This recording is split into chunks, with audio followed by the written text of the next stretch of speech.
Friendship student.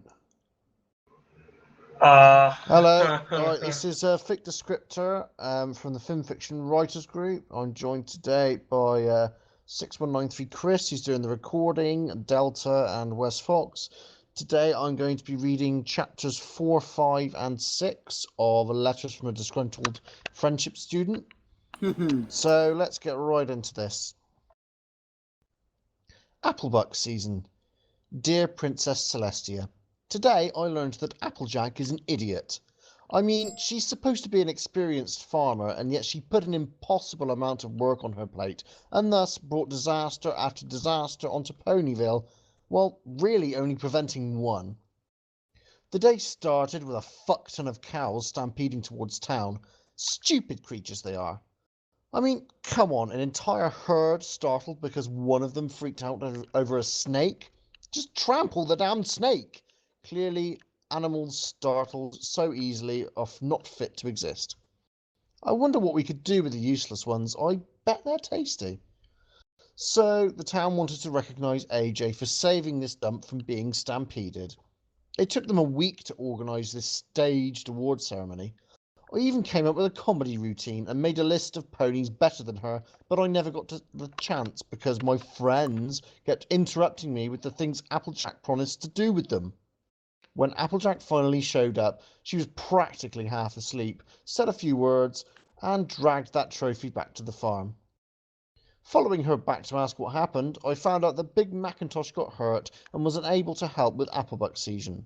So, Applejack, the element of honesty, honestly believes she can handle that entire orchard by herself. This ought to be good. So, I was in the middle of reading this really great erotic novel later that day when a rainbow came crashing down on my balcony after being catapulted in the air by Applejack. What, is AJ made of dark matter or something? And I was just getting to the good part. Later, she helped Pinky poison half the town. I mean, I really couldn't understand why they would let such a thing happen. Why in Equestria would they let that druggie anywhere near a kitchen? Are they crazy? No wonder half the town got sick. Those muffins were probably filled with some of her stash. And to top things off, Fluttershy's new generation of slave bunnies got free and rampaged across town. Clearly, she needs to keep her slave population under control. I'll suggest a whip to her next time I see her. So I guess the whole point I'm trying to make is this. Big Macintosh must be a fucking beast. I mean, Applejack didn't even get a quarter of the orchard bucked, and Big Macintosh covers the rest. I mean, damn! If we do make food out of the useless cows, we can call it the Big Mac. That would be the best sandwich ever.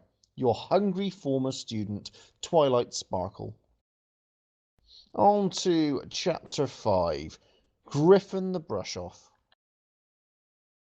Dear Princess Celestia, today I learned a few things. 1. Pinky is not just a drug addict, but also an annoying, pranking bitch. I was working on a formula designed to increase the intensity of orgasms when they swapped my ink with disappearing ink, and thus my recipe was lost. Just fucking great. Hang on.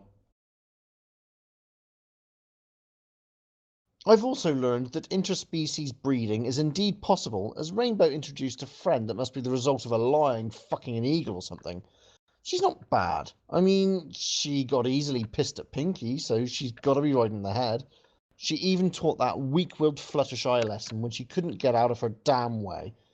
Who leads baby ducks right down the centre of a main street, anyway? So after Gilda sent her a hippie drug candy cane helicopter spinning out of control, Pinky came to me to complain. Why the hell would she think that I want to hear her jealous ranting? I encouraged her to get professional help for her addiction, but she just left all huffy, claiming she could quit any time she wanted. In what must have been another drug-fueled high, Pinky decided she would get revenge by throwing her a party, with even more pranks. So, yeah, basically the most cold-hearted, annoying revenge ever. As expected, Pinky acted all innocent through the pranks, as Gilda got more and more pissed. And when she finally snapped, Rainbow revealed that it was her. Pinky was just the one that threw the party. Someone bullies you and wrecks your helicopter, so throw them a party. Yeah, like I said, drugs. And I think Rainbow could totally form an indie rock band or something. Your former non-druggy student, Twilight Sparkle. Now on to Chapter 6. Boastbusters.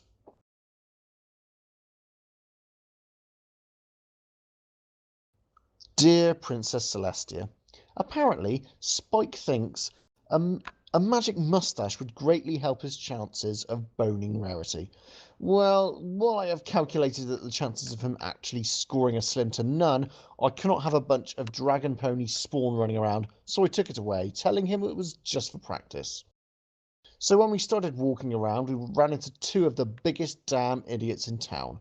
They started claiming there was a unicorn who was more powerful than me. So, somewhat skeptical, we went into the main square, and who the fuck is this bitch? Okay, I get why they think she's all awesome. This is a town of Hicks, and her show is full of flashes and shiny things. Hicks like that stuff. But a parlour trick pony better than me? Please. Sure, she hog-tied Applejack, made Rainbow Dash sick to her stomach, and gave Rarity's mane an infinitely better colour, but better than me? Hardly. That just proves that unicorns are better than everyone else, and in Rarity's case, that some unicorns are better than others, and I know that I'm the best unicorn in Ponyville. In fact, just to avoid completely humiliating that cunt, I left to do my laundry. That's right, laundry. When I'm living in Equestria's nudist colony, and she believed me. So I go back to the library and start doing a little research on how I can best show this bitch up. Meanwhile, these two bozos are tending to her every need. Maybe once I prove I'm better, they'll do that for me. As it turns out, I was just about ready before those two birth defects brought an Ursa Minor into town just so Trixie could vanquish it. Yeah, you heard me right. She never said how she did it. She didn't say how hard it was or if her life was in danger, just that she did it. So that's clearly good cause for bringing another one into town. How has this shithole not been destroyed? So this sparkly Care Bear begins rampaging through town, and as it turns out, that preppy slut doesn't have the fucking clue what to do. She lied about fighting one on her travels, which I can now assume are her nightly travels to the street corner. What's this? She tied two of its fingers together? No. Oh, now she's got it. She struck its ass with the smallest bolt of lightning ever. Yeah, that just pissed it off. While I was hoping to one-up that whore on stage, I had to spring into action so you wouldn't have to send down your Habitat for Hicks program if this fucker destroyed this place. So first up, I played some sappy, shitty lullaby music to calm it down. Then I broke the town's water tower and used it to give a barn of cows a happy ending. I used the cow juice to put the beast to sleep, and I levitated this fat ass back to the cave. Trixie, of course, told me I merely got lucky until I told her that it was just an Ursa Minor, and she hightails it out of town.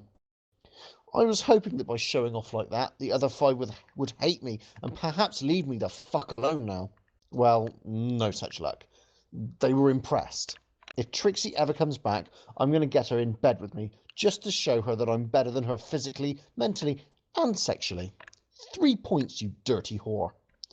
And to make sure Snips and Snails had no chance of breeding their idiocy to anybody else, I gave them enchanted moustaches, which would make them extremely repulsive to any female pony. And just to screw with him, I gave one to Spike. So perhaps the next generation will be a tad less fucking stupid. But I'm not going to get my hopes up. Your fucking awesome former student, Twilight Microphone activated. Sparkle. P.S. We need a new water tower. Any Okay. comments? That was fun. Well,